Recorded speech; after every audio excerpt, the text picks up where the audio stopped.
I shut down my laptop and stretched my body.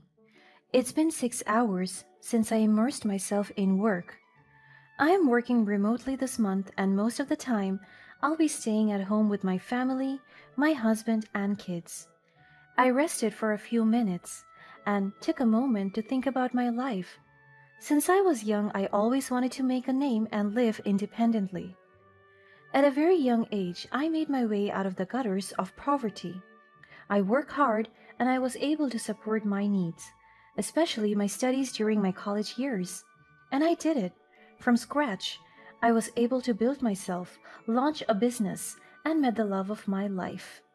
I am beyond grateful to meet my husband, as he gave me meaning to my life by loving me unconditionally and giving me 3 kids that are beyond beautiful. Everything in my life and career was in place. I have a supportive family and a booming business. However, I never imagined that my life would become a battleground where tradition clashed with independence since I married my husband.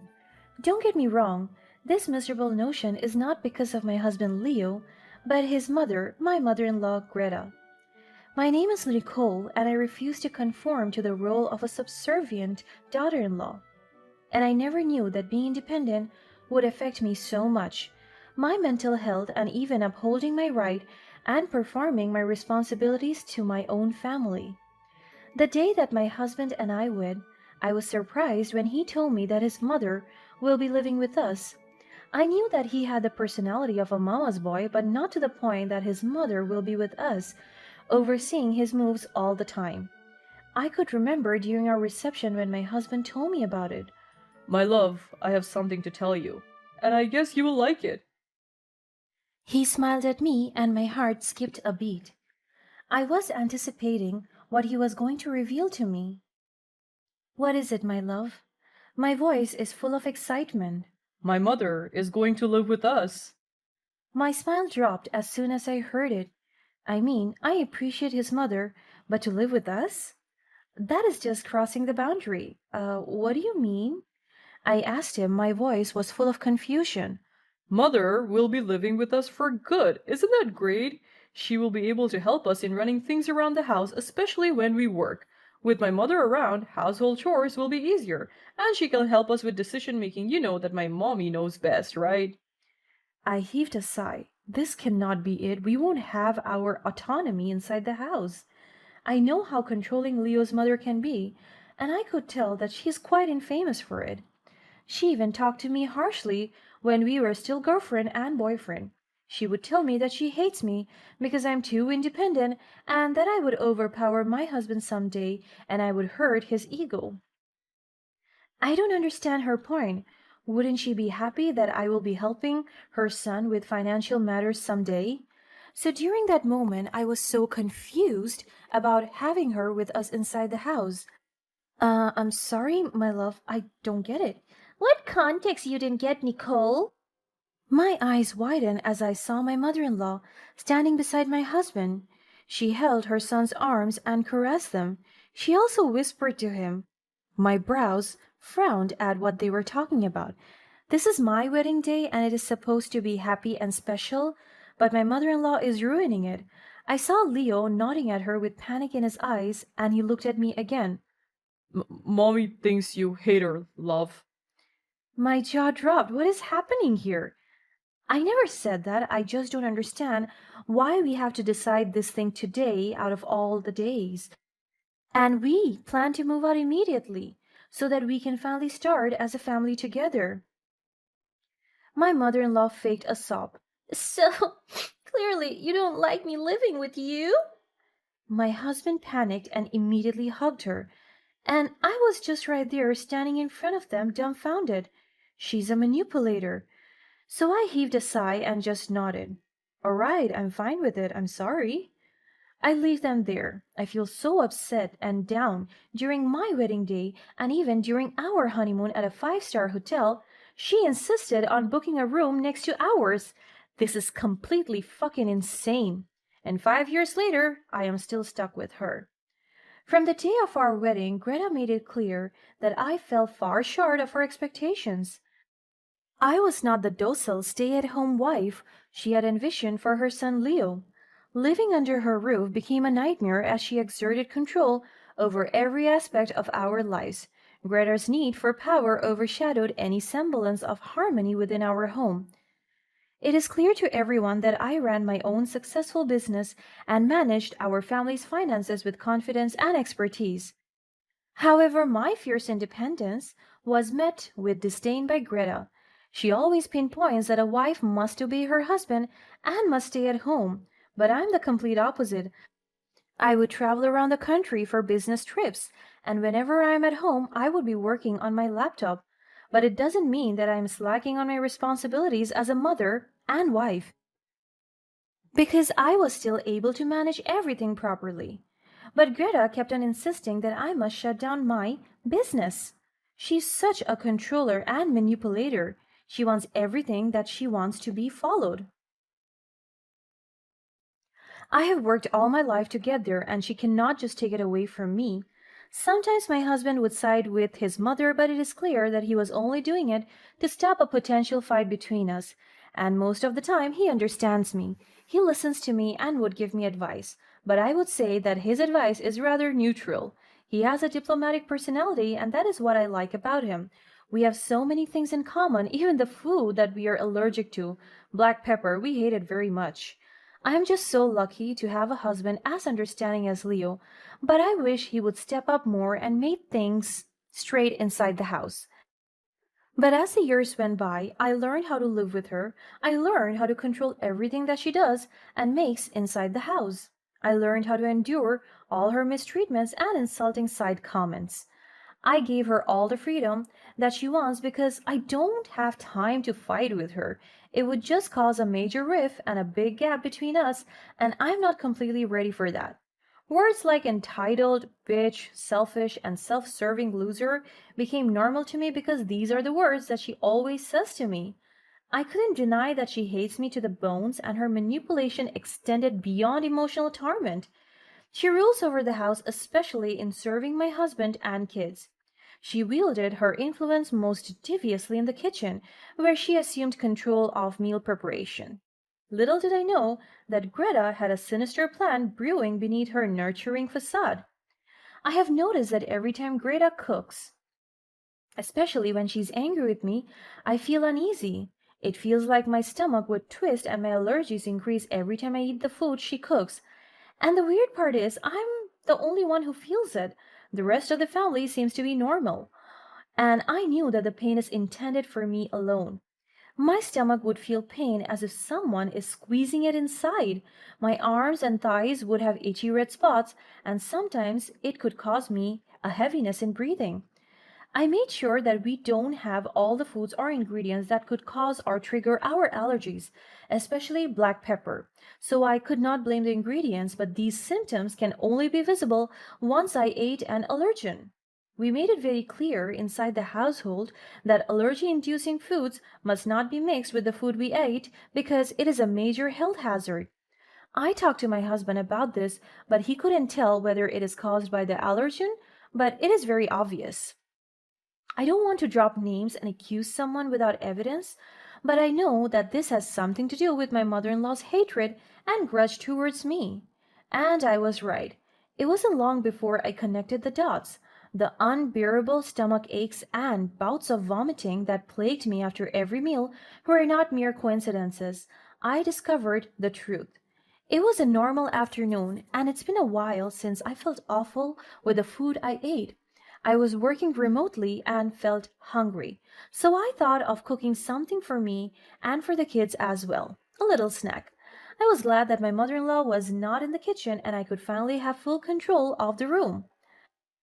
I checked the pantry for something to eat and I saw something, a suspicious small jar. I opened it and by the smell of it I coughed. My eyes widened as I realized the scent.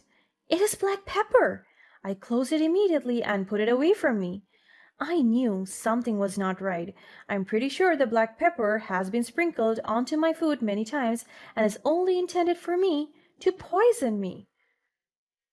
My mother-in-law was the only one who has access to the pantry, and she made sure that I shouldn't get inside because I am too busy for cooking and you can't cook because you're not even a mother and wife material. And now that I'm inside, I was so shocked that she had been hiding black pepper inside. So this means that she's the one to blame? She has the main access to the pantry only. My eyes widened in fear and shock as I tried to process everything. My mother-in-law had been secretly poisoning me all this time. She intentionally added copious amounts of black pepper to my dishes, knowing all too well that both Leo and I were highly allergic to it. The one rule she was fully aware of was to never include black pepper in our food. I couldn't let Greta's treachery go unnoticed any longer. Determined to expose her, I began meticulously documenting her actions. I endured the pain and suffering, gathering evidence to unveil her true nature. So the next day, I secretly installed a hidden camera, and every time she would prepare dinner, it would record her. I must have caught her in the act, and it has to be now while I'm still working at home.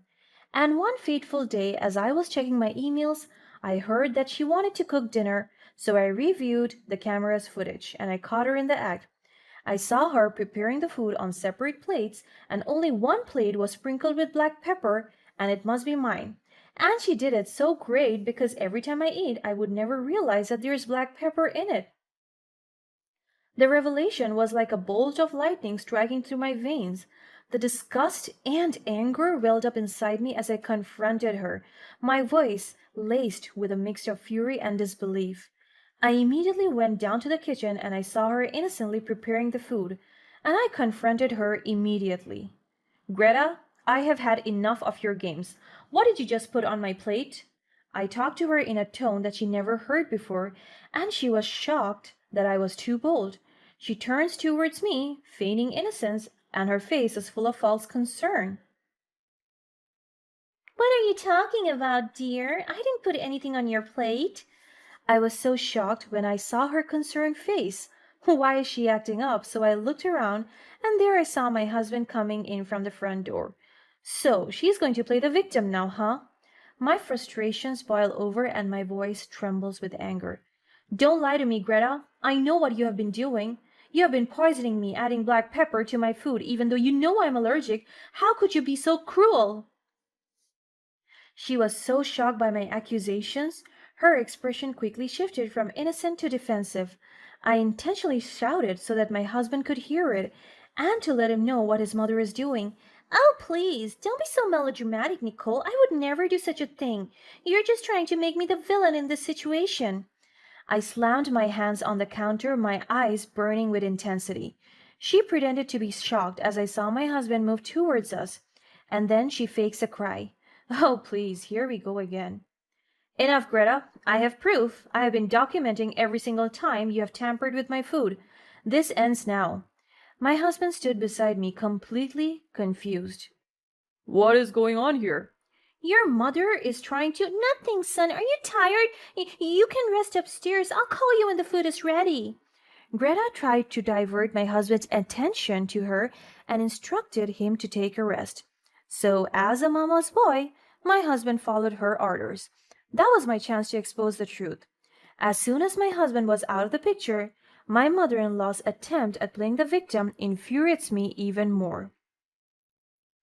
So I walked in front of her, but not a single hint of guilt was found on her face. She even smirked at me.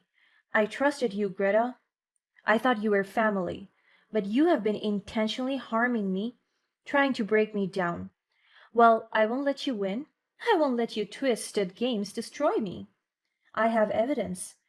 Greta tries to maintain her composure, but it starts to crack when I point to the hidden camera, which is not completely hidden from her anymore. The panic in her eyes started to grow. You're being ridiculous, Nicole. I would never hurt my own son's wife. We're a family. You're just making up stories to drive a wedge between us. My eyes blazed with a mixture of anger and sadness. Look at that, Greta. I've recorded everything. It's all right there. Your betrayal, your manipulation, you can't deny it any longer. Greta's eyes flicker with panic as she realizes her game is up. She stumbles for words, her voice trembling, but she picked up her pace once again. I I didn't mean for it to go this far. It was just a way to assert control, to remind you of your place. Well, Greta, your games end here. I won't let you hurt me or my husband any longer. You will face the consequences of your actions. But Greta smirked and even chuckled, unbothered by everything. Really? So are you going to tell your husband my son? Will he believe you? I am his mother. He will listen to me and will obey me. Keep that in your mind. We'll see. I said it in a very strong tone. I stormed out of the kitchen, leaving Greta behind. The weight of the truth hung heavily in the air. Greta, now exposed, was left to confront the consequences of her malicious actions. But this time fate took a twisted turn. We proceeded to have dinner as if nothing happened. My family was so oblivious to the argument that transpired earlier. I was so hesitant to take the food, but I took an anti-allergy tablet before, so that whatever she puts in there won't hurt and affect me. Because I want to be strong, I will expose her right now. But my husband started to cough and shouted that his tummy hurts. I quickly responded to him and I checked his food. There are black pepper in here! And then I realized in my mother-in-law's panic earlier, she mistakenly switched our plates and Leo unknowingly consumed the poisoned meal. Her plan backfired. As Leo's life hung in the balance, a fire ignited within me, a relentless thirst for justice. At that moment, revenge consumed my thoughts. Greta's actions had shattered our trust and endangered the life of the man I loved. She would pay for her betrayal. I called an ambulance immediately and Greta was so shocked that she even cried, realizing her fault. The medical team rescued him immediately and took Leo straight to the hospital's emergency room. While Leo was fighting for his life in the hospital, I unveiled the evidence I had gathered to him and the medical staff. The shock in their eyes mirrored my own as the truth spilled forth. Greta's mask slipped, revealing her true nature to the world. The doctors explained the consequences and the issues it would cause to our health, and it turns out that my mother-in-law doesn't only put pepper in his food, but also poison that was meant for me. All this time she was planning to poison me, and the day that she orchestrated it, it backfired on her, and my husband was the one who got caught on the bait she severely planned. So the authorities got her. Greta's arrest marked the beginning of her downfall, but it wasn't enough to quench the thirst for vengeance burning within me. I knew that to truly break her, I had to dismantle the empire she had built. With Leo's unwavering support and my newfound strength, I meticulously unraveled Greta's web of deceit. The wounds from Greta's betrayal ran deep, but they fueled our determination to rebuild our lives. My own family, I never got the chance to decide for them and live with them.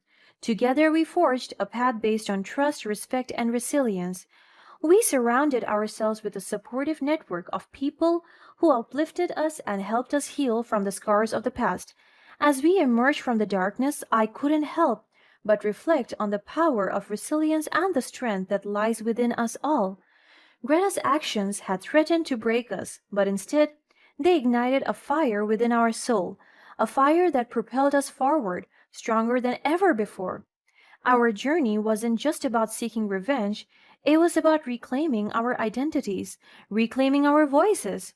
We refused to be defined by the pain inflicted upon us.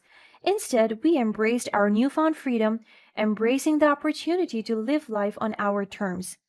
In the wake of Greta's downfall, I realized that true victory was not in seeking revenge, but in finding inner peace and forgiveness. The weight of carrying hatred and bitterness only holds us back, so I made a conscious choice to let go, to release the shackles of anger that bound me. As time went on, we found happiness and fulfillment in the simplest of moments. Our love grew deeper, our bond unbreakable. We built a life filled with laughter, joy, and a renewed sense of purpose. We became a beacon of hope, proof that love and resilience can triumph over even the darkest of betrayals.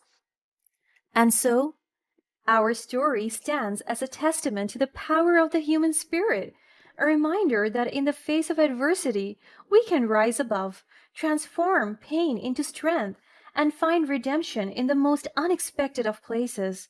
Though scarred, we emerge from the shadows as victors, forever resilient and forever free.